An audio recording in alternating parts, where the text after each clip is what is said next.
முதல்ல நல்ல விஷயத்தை பார்ப்போம். நிறைய பேருக்கு அவர் பத்திரிக்கை வச்சிட்ருக்காரு. அதில் மிக முக்கியமாக நிறைய பேர் பாராட்டின ஒரு விஷயம் என்னென்னா, விஜய் சேதுபதிக்கு வச்ச பத்திரிக்கை. ஏன்னா அவர் சிவகார்த்திகேயன் எல்லாருக்குமே வச்சுருக்காரு. அவர் விஜய் சேதுபதிக்கு வச்ச பத்திரிக்கை உண்மையிலே நெகிழ்ச்சி அடைய வச்சது. காரணம் என்னென்னா, கிங்காங் இவ்வளோ தான் உயரம். விஜய் சேதுபதி இப்போ எல்லாருமே நின்றுக்கிட்டு அவர்கிட்ட அவருக்குள்ளும் அவர் அண்ணாந்து பார்த்து இப்படி பத்திரிக்கை கொடுக்குறாரு. ஸோ எல்லாருமே இப்படி வாங்கிட்டு இருக்காங்க. ஆனால் விஜய் சேதுபதி அவர் உயரத்துக்கு ஒரு முட்டி போட்டு அந்த பத்திரிகையை ரிசீவ் பண்ணுறாரு. ஸோ இது எல்லாரும் செய்வாங்களான்னு தெரியல. செய்கிறவங்களை பற்றி நம்ம பெருமையாகவும் பேசுகிறோம். அவங்களுடைய தாட் ப்ராசஸ் இந்த அளவுக்கு இயல்பாக இருக்கும்போது அவங்களுடைய தாட் ப்ராசஸ் எப்படி இருக்குன்றதையும் ரொம்ப நல்லா இருந்ததுல்ல. எல்லாருமே இப்படி பண்ணும்போது ஒருத்தர் இப்படி பண்ணுறாருல்ல அப்படின்ற ஒரு விஷயமும் இருக்குது. இன்னொன்று ரொம்ப இயல்பாகவும் ஒருத்தர் இருக்கார் அப்படின்றதையும் இதில் நீங்கள் பார்க்கலாம். பட் கிங்காங் பற்றி கொஞ்சம் சில விஷயங்கள் சொல்லணும். அவர் என்னுடைய பால்ய காலங்களில் அவருக்கு நிறைய வாய்ப்புகள் பாண்டியராஜன் தான் கொடுத்தாரு. கிங்காங் எனக்கு பால்ய காலங்களில் ஊரை தெரிஞ்சுக்கிட்டேன்னு ஒரு படம், நெத்தியடின்னு ஒரு படம்.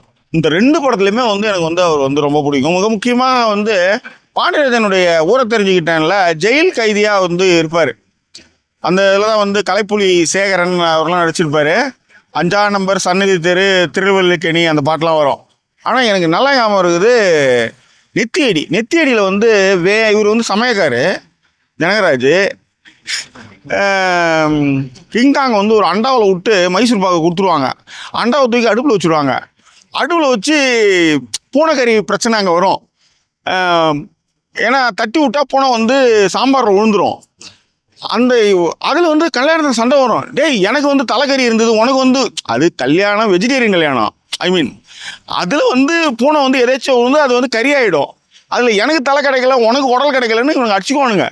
அப்படி ஒரு காமெடியாக அப்போ பெரிய பிரச்சனை ஆகி சம்மந்தி வீட்டுக்காரவங்க மாப்பிள்ளை வீட்டுக்காரவங்க நம்ம கல்யாண கான்ட்ராக்டர் ஜனகராஜ் அவர்கிட்ட பஞ்சாயத்து பண்ணுவாங்க.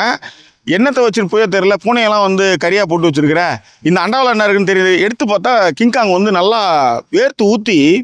ஏன்னா கிங்காங் மைசூர் பாக்கு கொடுத்து வெளியில் தின்னா பிடிங்கி வச்சுருவாங்க கல்யாண வீட்டுக்காரவங்க. கல்யாணத்துக்கு வச்சுருக்கிறது எடுத்து பிள்ளை கொடுத்துட்ருக்க அப்படின்ட்டு. அதனால் அவங்க அப்பா என்ன பண்ணுவார்னா, கிங்காங் அண்டாவில் வச்சு தாம்பளத்தட்டு மூடி உள்ளார கொஞ்சம் மைசூர் பாக்கு கொடுத்து சாப்பிட வச்சுருவாங்க. டமால் என்ன பண்ணுவாங்க, தூக்கி அடுப்பில் வச்சுருவாங்க அந்த அண்டாவை. அப்போ பூனைக்கறி சண்டை வரும்போது அதை எடுத்து பார்த்தா கடைசியில் கிங்காங் நல்லா வேர்த்து இருக்க அந்த மைசூர் பாக்கை சாப்பிட்டுருவார். இது எனக்கு ஞாபகம் நல்லாவே. ஸோ அந்த மாதிரி கிங்காங். ஏன் இதை நான் சொல்ல வரேன்னா, நீங்கள் நல்லா யோசிச்சு பாருங்க. இந்த மாதிரி சின்ன சின்ன கதாபாத்திரங்கள்லாம் பண்ணி ஒரு திருமணம் பண்ணி என்ன பொம்பளை புள்ள பெற்றிருக்காரு. அந்த பொம்பளை புள்ளைக்கு இப்போ கல்யாணம். நண்பர் தான் ஒருத்தர் அது ஒரு கமெண்ட் போட்டிருந்தாரு. அது ஒரு நல்லது தான். அதாவது இவ்வளோ நாள் அவர் எவ்வளோ சொத்து சேர்த்து வச்சாருன்னு தெரியாது. ஆனால் பிரபலங்களை எல்லாரும் அழைக்கும்போது எப்படியா இருந்தாலும் 10 வட்டிக்கு 12 வட்டிக்கு காசை வாங்கி பிரம்மாண்டமாக பண்ணணுன்றதுக்காக தான் அவர் அந்த விஷயத்தையே பண்ணியிருப்பார். ஸோ என்ன மனிதர் இந்த மனிதர்கள் மீது நம்பிக்கை வச்சு பிரபலங்களுக்கெல்லாம் ஒரு பத்திரிக்கை வைக்கும்போது 10 வட்டிக்கோ 5 வட்டிக்கோ காசை வாங்கி பிரம்மாண்டமாக அவர் நடத்தும்போது சப்போஸ் யாரும் வராமல் இல்லை மொய்ப்பணமே வைக்காமல் டக்குன்னு எல்லாம் பொக்கே கூப்பிட்டு போயிட்டான்னு வச்சுக்காங்க. அது யோசிச்சு பாருங்க அப்படின்ற மாதிரி ஒரு கொஞ்சம் சர்க்காசமாக போட்டிருந்தார். ஆனால் இதில் கொஞ்சம் யோசிச்சு பாருங்களேன். இதில் கிங்காங் பக்கத்தில் யோசிச்சு பாருங்களேன். இந்த உயரத்தில் நடித்தது பெரிய சாதனை, ரைட்டு.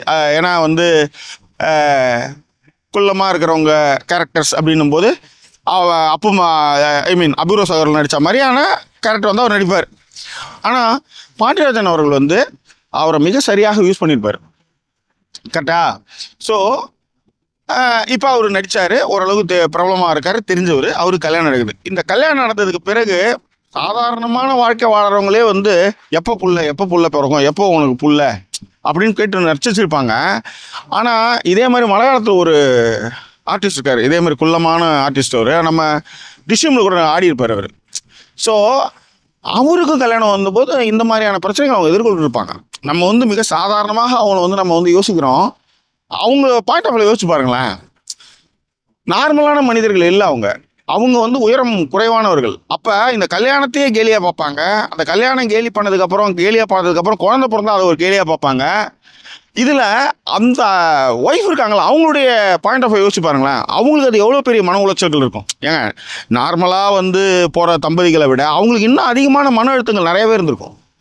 ஸோ இந்த மாதிரியான சூழலில் அவங்க பிள்ளைக்கு வந்து கல்யாணம் வருதுன்னுட்டு பிரபலங்களுக்கெல்லாம் பத்திரிக்கை வைக்கிறார். 5 வட்டியோ 4 வட்டியோ வாங்கி பத்திரிக்கை வைக்கிறாருன்னு வச்சுக்கோங்களேன். ஸோ அவர் வந்து ஒரு பிரபலமாகவும் தெரிஞ்சார். அவருடைய காலகட்டன்றது நான் சொல்கிறது வந்து ஒரு 25 வருஷம் 30 வருஷத்துக்கு முன்னாடி, 25 வருஷத்துக்கு முன்னாடியான காலகட்டம். 1991 நெத்தியடி ஊரை தெரிஞ்சுக்கிட்டலாம் வந்த காலகட்டம், கேசட் காலகட்டம். அப்படிப்பட்டவருக்கு வந்து அப்படிப்பட்டவருடைய பொண்ணுக்கு கல்யாணம் போது இன்றைய காலகட்டத்தில் இருக்கிற ஆர்டிஸ்ட்லாம் அவர் போய் பத்திரிக்கை வைக்கிறார். சிவகார்த்திகேயன், விஜய் சேதுபதி எல்லாருக்கும் வைக்கிறார். இப்போ இந்த காலகட்டத்தில் இருக்கிற எல்லா ஆர்டிஸ்ட்டுமே அன்னைக்கு ஊரை தெரிஞ்சுக்கிட்ட நெத்தியடிலாம் பார்த்தவங்க.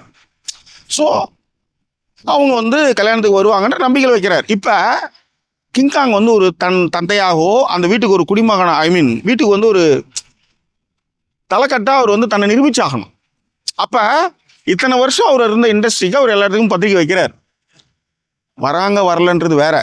உண்மையிலே அதில் கூட ஏதோ ஒருத்தவங்க கமெண்ட் போட்டிருந்தாங்க, மொய் பணத்துக்காக தான் அவர் வந்து பத்திரிக்கை எல்லாத்துக்கும் வச்சிட்டு இருக்காரு அப்படின்னு. இருந்துட்டு போகட்டுமே.